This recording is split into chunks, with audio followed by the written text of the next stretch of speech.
Fala pessoal, fiquei um tempo sem gravar vídeo. O motivo é porque eu estou me dedicando e me concentrando ao meu trabalho de programador e também a outros hobbies, como por exemplo arte e a própria escrita de filosofia, que eu estou escrevendo agora blogs e artigos. E eu vou colocar os links disso aí do meu Twitter, estou ativo no Twitter também, se você quer ver as coisas que eu tenho falado ultimamente, tenho me expressado mais no Twitter. Então, estão criticando um tweet meu onde eu falei Bolsonaro 2022. Eu estava lá no bar e decidi tweetar alguma coisa sobre Bolsonaro 2022. Aí as pessoas ficaram chocadas e falaram, nossa, o que aconteceu? Hackearam o Alexandre, ele não é antipolítico, ele não é purista. E eu vou explicar aqui para as pessoas que estão entendendo errado meu purismo e minha antipolítica. Então é o seguinte, existem dois tipos de purismo. Existe o purismo que é a favor do voto nulo ou a favor de não votar e acha que o voto é algo errado, antiético. E esse não é o meu tipo de purismo. Meu tipo de purismo é de menosprezar o voto, ou seja, de achar que o voto é insignificante. Ele não é significante o suficiente para ser antiético, ele não é significante o suficiente para ser errado. Eu não ligo se você vota, e eu torço para que milhões de pessoas votem no Bolsonaro e não no Lula. Então vou explicar aqui. Que o Bolsonaro é o menos pior não é novidade, eu já falei isso várias vezes, que ele é o político que tem uma defesa maior do livre mercado, ou de coisas realmente que ajudam mais o livre mercado do que os outros políticos. E isso não é uma defesa do Bolsonaro, não estou falando que o Bolsonaro é libertário, não estou falando que eu defendo, que eu sou a favor dele. Tanto que, por exemplo, para deixar isso bem claro, se tivesse uma lata de lixo e o Bolsonaro, eu votaria na lata de lixo. Se a lata de lixo fosse um candidato à presidência, eu votaria na lata de lixo. Só que não é. Então, entre o Lula e o Bolsonaro é o menos pior. Eu já falei isso em grupo de purismo. Tem alguns puristas que transformam o purismo numa religião, numa ideologia religiosa e viram fanáticos ao ponto de dizer que todos os políticos são iguais. É óbvio que não são iguais, né? São certos políticos que tornaram a Venezuela uma ditadura, que tornaram a Venezuela miserável, que tornaram Cuba uma ditadura, que tornaram Cuba miserável, claro, com a ajuda do exército também, mas também com política e ideologia política. É claro que eu não acho todos iguais. Eu não acho todos os políticos iguais. Eu acho que o Bostil, que já é uma bosta, vai ficar muito mais bosta se o Lula ganhar. Eu não sou contra você votar no Bolsonaro e torço para a maioria das pessoas votar no Bolsonaro. Mas eu sou purista porque eu sou contra o voto e antipolítico, no sentido de que eu nunca acho que a política é uma solução de nada. Essa questão de eu falar que o Bolsonaro é menos pior não é novidade, eu já falo isso desde 2018. Lá nos meus vídeos de 2018 eu falava isso também. Se você acha que isso é uma novidade, você não entendeu, você não acompanhou o que eu andei falando nos últimos anos. Mas eu sou contra o voto por quê? Primeiro, o voto reduz você a um 0,00001% da população. E é coletivista. Então, como se você, em vez de você querer tomar decisões que realmente componham 100% da decisão pelo seu futuro, você toma decisões que compõem 0,0001% da decisão do seu futuro, em que você tem que confiar no coletivo, ou que você tem que esperar alguma coisa do coletivo, das outras pessoas. O QI médio do Brasil as estimativas aí variam de 83 para frente, de 83 até uns 90. Então 83 tem gorilas aí que já foram diagnosticados, sei lá, já foram medidos o QI deles 85. Então tem gorilas com QI médio, com QI acima da média brasileira. E você vai confiar no coletivo e reduzir a sua individualidade, o seu potencial como indivíduo, o seu potencial de criar, de expressar como indivíduo a um voto sub-humano. Então é a mesma coisa que eu falava em 2018. Isso é sub-humano, isso é ridículo, pare de dar importância para isso. Agora, o fato de eu menosprezar o voto, de achar que ele é insignificante, de achar que ele é inofensivo, de achar que não vale a pena, que não é uma expressão digna da minha individualidade, não significa que eu acho que todas as opções são iguais. Não significa que eu acho que os resultados, que o que de fato vai ser o resultado vai ser igual. É claro que eu não acho igual.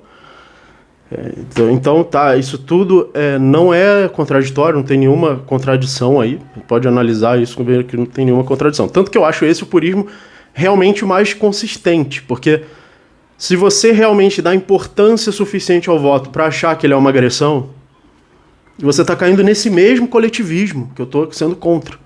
Você está achando que o seu botãozinho ali, aquilo realmente vale alguma coisa. Então é contra isso que eu estou me opondo. A ideia de que aquela porcaria daquele botão é uma expressão da sua individualidade, é uma expressão do seu poder de decisão. Não é. Isso é uma enganação. Essa que é a grande enganação do sistema em que nós vivemos. A enganação de que você decide e de que você está no controle, de que é o povo que está no poder. Enquanto que não é. Você não decide nada.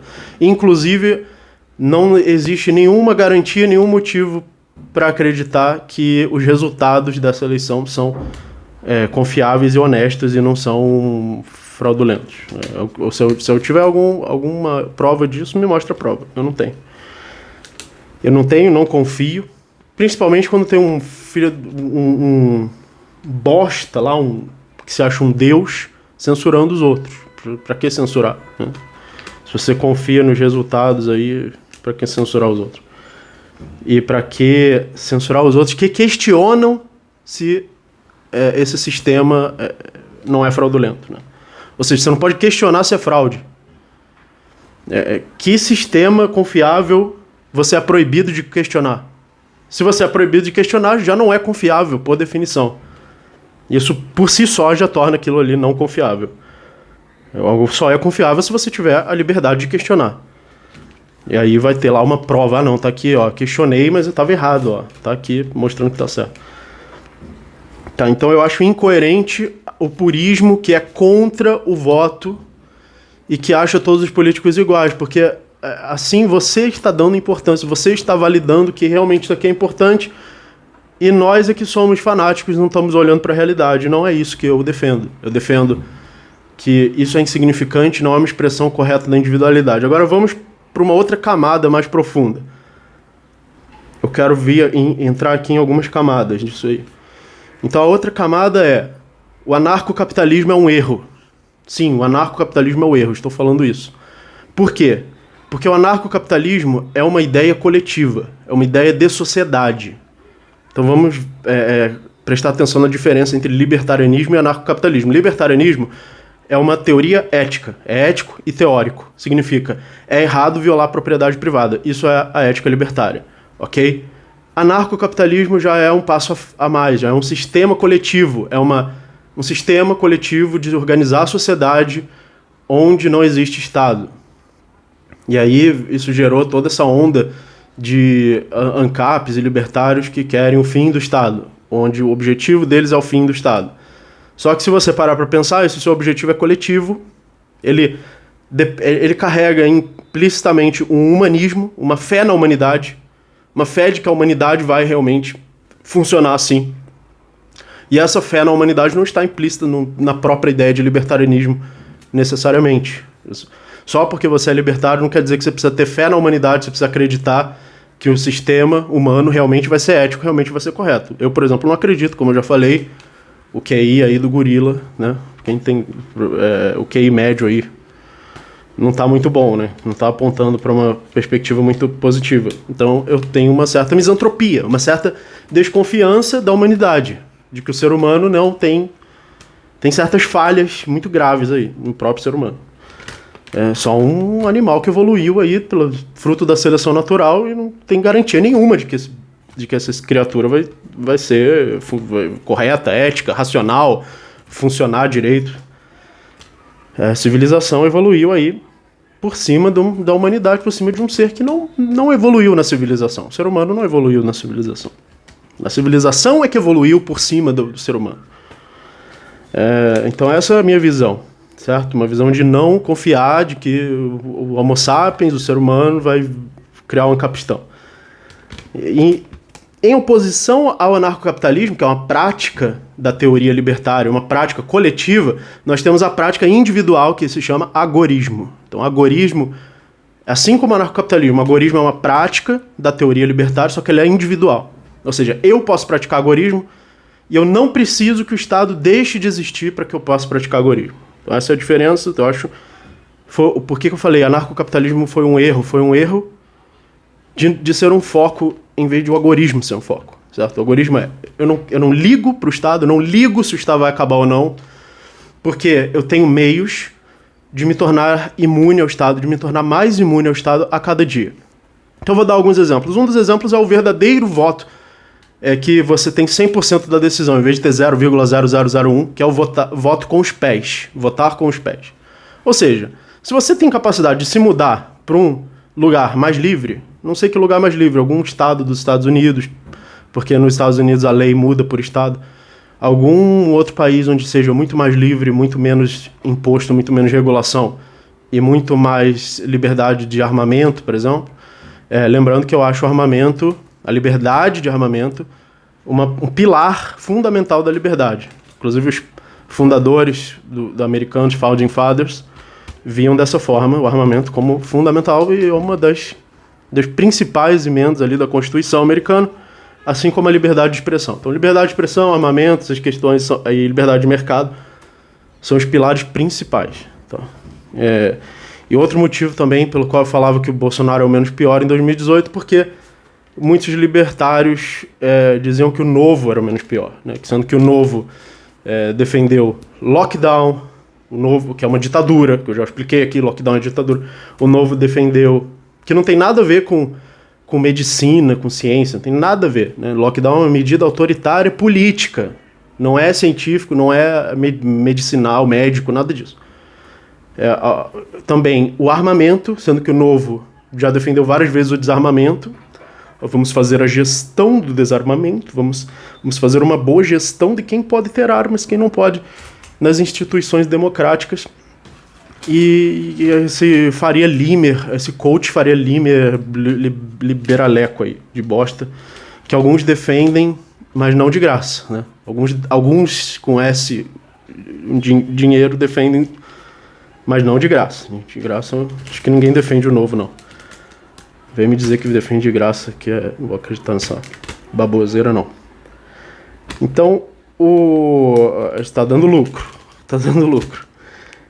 Então, essa prática individual, que é o agorismo, isso faz muito mais sentido e é muito mais voltado à liberdade, realmente, do que o anarcocapitalismo, que é uma confiança no coletivo, é uma confiança num sistema coletivo. Isso não é liberdade, isso é mentalidade de bando, mentalidade de um bando de primatas. Não tenho confiança nisso. Então, o meu foco é mais o agorismo do que anarcocapitalismo. O que impede a gente de ser imune ao Estado não é acabar o Estado.